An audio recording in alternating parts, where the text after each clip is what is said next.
Hello बच्चों, तो चलिए इस प्रश्न को पढ़ते हैं। न्यून कोण त्रिभुज एबीसी में r प्लस आर वन बराबर R two plus R three तथा कोण भी बड़ा हो पाई बटा 3 से, तब हमें चारों विकल्पों में से सही विकल्प का चयन करना है। तो प्रश्न में आगे बढ़ने से पहले इस प्रश्न से संबंधित जो मुख्य उदाहरण है उसकी हम चर्चा कर लेते हैं। तो देखो यहाँ पर अगर हम डेल बोले त्रिभुज का क्षेत्रफल और एस बोले त्रिभुज का अर्ध परिमाप, तो आर का जो मान है वो किसके बराबर आता है? डेल बट्टा एस के बराबर। ठीक है। आर वन का मान क्या आता है? डेल बट्टा S minus A. R two का मान क्या आता है? डेल बट्टा में एस माइनस बी। और आर थ्री का मान क्या आता है? डेल बट्टा में एस माइनस सी, जहां पर एबीसी क्या है? त्रिभुज की भुजाएं है। ठीक है।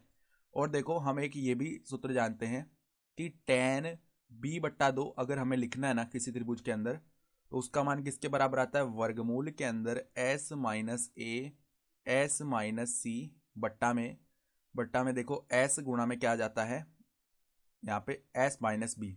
ठीक है, ये सूत्र बनता है। तो अब जरा ध्यान से देखो, हमें क्या बताया हुआ है? हमें बोला गया है आर प्लस आर वन, इसका मान किसके बराबर है? आर टू प्लस में आर थ्री के बराबर है। सही है। तो अगर हम देखो आर माइनस में आर थ्री का मान निकालेंगे तो वो क्या आएगा? R two minus R one के। तो देखो आर का मान क्या है? डेल बट्टा में एस माइनस में देखो आर थ्री का मान क्या है? यहाँ पर हम क्या करते हैं, देखो आर टू लेके आ जाते हैं। ठीक है, आर टू इस तरफ लेके आए और यहाँ पे क्या बचेगा? आर थ्री माइनस में आर वन बच जाएगा। सही है। तो डेल बट्टा एस और आर टू का मान रख लो अब, डेल बट्टा में एस माइनस बी बराबर में देखो आर थ्री का मान क्या है? डेल बट्टा में एस माइनस सी माइनस में आर वन का मान क्या है? डेल बट्टा में एस माइनस सी। तो डेल से तो डेल विभाजित हो गया ऊपर नीचे। ठीक है।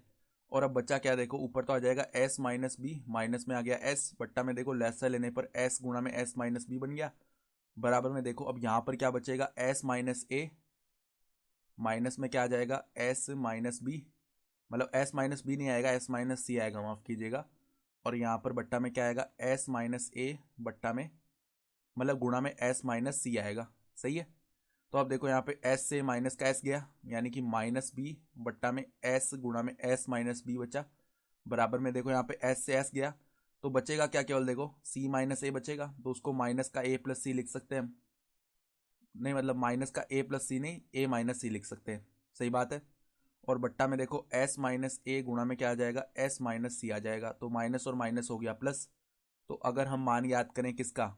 एस माइनस, यहाँ पे देखो ए है ना, ए है यहाँ पे। ठीक है। एस माइनस ए गुणा में एस माइनस सी बट्टा में एस गुणा में एस माइनस बी, अगर इसका मान याद करेंगे तो ये आ जाएगा ए माइनस सी बट्टा में क्या आ जाएगा? बी के बराबर। अब इसका मान त्रिभुज में हम क्या लिख सकते हैं? टेन बी बट्टा दो के बराबर।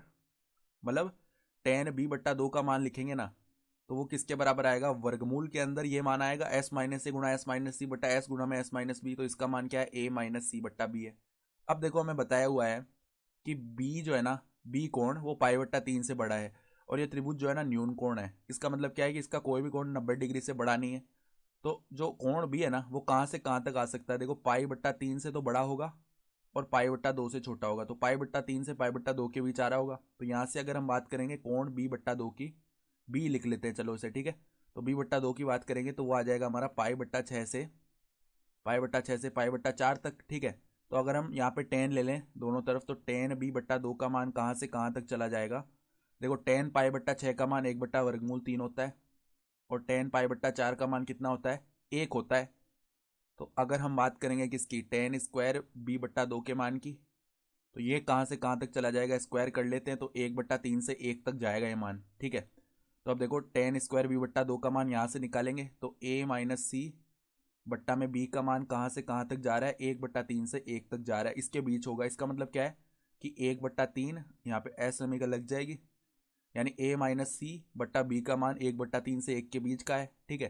तो अब इस पूरी एस समीकरण में हम 3b से गुणा करेंगे। ठीक है। तो यहाँ पे तो आ गया पहले बी, और 3b से गुणा कर रहे हैं तो बी से बी आपस में विभाजित हो गया, तो 3a माइनस में 3c बच गया, और यहाँ पर आ जाएगा 3b।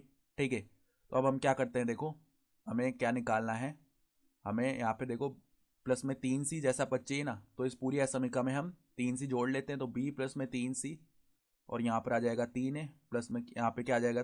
3b प्लस में 3c आ जाएगा। इस प्रकार का पद बनने वाला है। तो अगर हम विकल्प देखें ना, तो विकल्प जो डी है ना वो हमारा सही विकल्प आ जाएगा। तो आशा करता हूँ कि आपको ये प्रश्न समझ में आया होगा। धन्यवाद।